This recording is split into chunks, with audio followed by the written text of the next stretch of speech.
Hello everyone, this is doctor S के सिंह और आज बहुत ही महत्वपूर्ण चीज़ों पे बात करेंगे कि हमारे पास अब 6 मंथ अराउंड बच गए हैं और इस 6 मंथ में आपका वे ऑफ प्रिपरेशन कैसा होना चाहिए, आपको कैसे पढ़ाई करनी चाहिए ताकि आपका नीट 2020 आप ही का हो।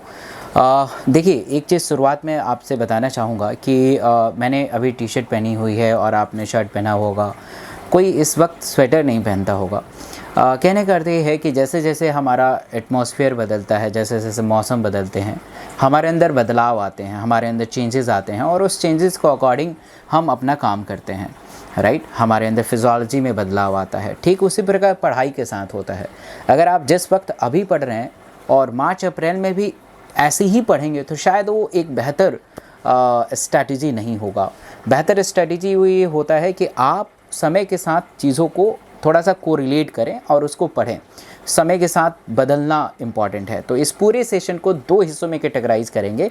पहला हिस्सा ये होगा कि आप अपने सिलेबस को कंप्लीट करना है, कब, कैसे और कब, उसके साथ साथ रिवीजन करना है। दूसरा हिस्सा रहेगा कि हम एक्सटेंसिव रिवीजन करेंगे और प्रीवियस ईयर के एमसीक्यू को फोकस करेंगे। तो कब, कैसे, कहाँ करना है इसके बारे में भी जानकारी हासिल करते हैं। तो पहला हिस्सा हमारा कि हम अपने कोर्स को ख़त्म करेंगे। देखिए, ऐसा देखा गया है, बहुत सारे मैंने स्टूडेंट के इंटरव्यू लिए हैं और बहुत सारे स्टूडेंट का सिलेक्शन मैंने कराया है। तो उनमें से बहुत ही कॉमन चीज़ें निकल के आती हैं कि अगर जो स्टूडेंट सही वक्त पे अपने कोर्स को ख़त्म करता है तो उसको एक अबंडेंट टाइम मिलता है रिवीजन करने का, एक अबंडेंट टाइम मिलता है बहुत सारे एमसीक्यू करने का, पास्ट ईयर पेपर करने का, राइट।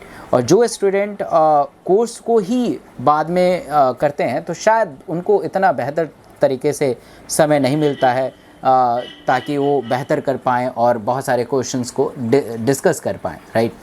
तो अब इसमें क्या करना चाहिए आपको, एक चीज़ है कि आप टारगेट सेट करें कि दिसंबर के एंड तक, है ना, दिसंबर के एंड तक आपके पूरे कोर्स को ख़त्म हो जाना चाहिए, चाहे वो फिज़िक्स हो, केमिस्ट्री हो, बायो हो, या फिज़िक्स हो, केमिस्ट्री हो, बायो हो, या 11th हो या 12th हो।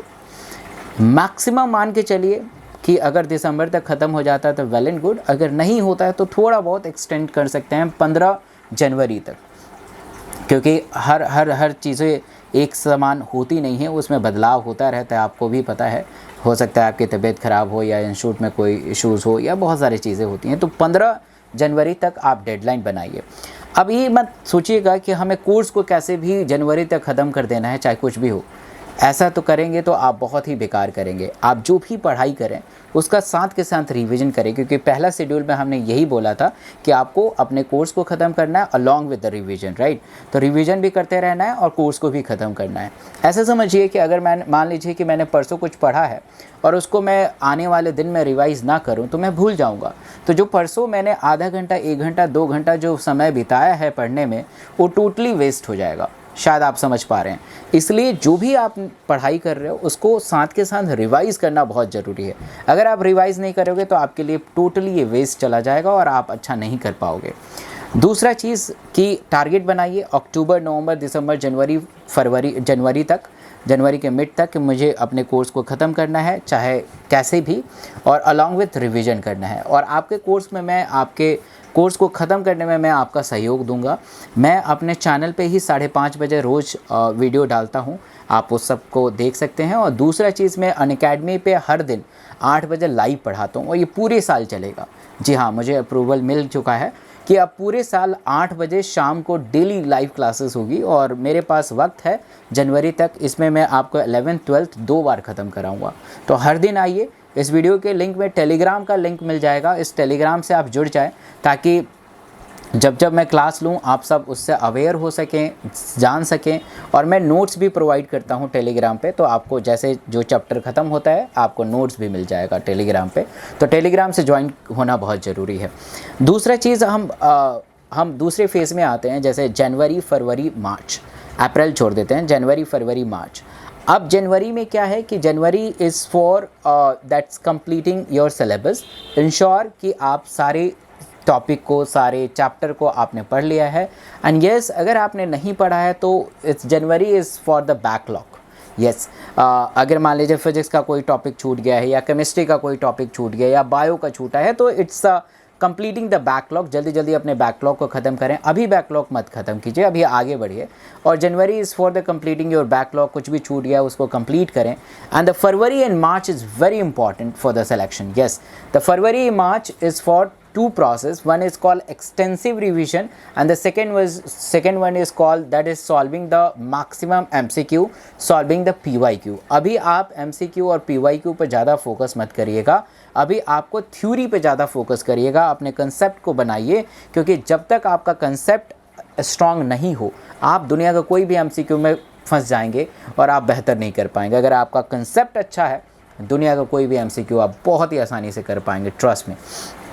तो आपको करना है कि उस समय ज़्यादा से ज़्यादा हम MCQ करेंगे, प्रीवियस ईयर के क्वेश्चंस करेंगे, जल्दी जल्दी रिवीजन करेंगे। तो जैसे थोड़ा सा ओरिएंटेशन अगर मैं दूं उस वक्त का, तो जैसे अभी आप जैसे रिवीजन कर रहे हैं, लेट्स सपोज आपने ह्यूमन हेल्थ एंड डिजीज़ पढ़ा, कैंसर पढ़ा, HIV पढ़ा या कुछ भी इम्यूनिटी पढ़ा, तो उसको रिवाइज़ कर लिया आपने, साथ के साथ MCQ कर लिया।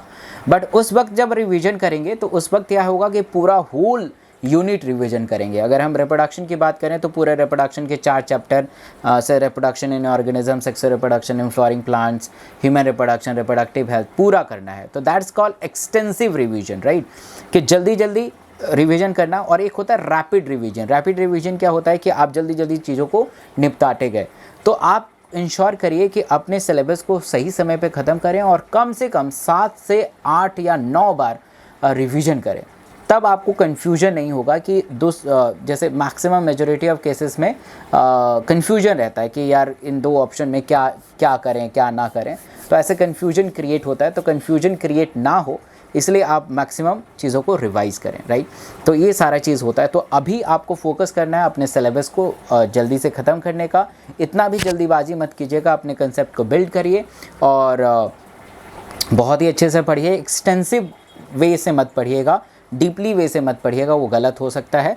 और ट्राई कीजिए कि आप अपने सिलेबस को कंप्लीट करें सही वक्त पे।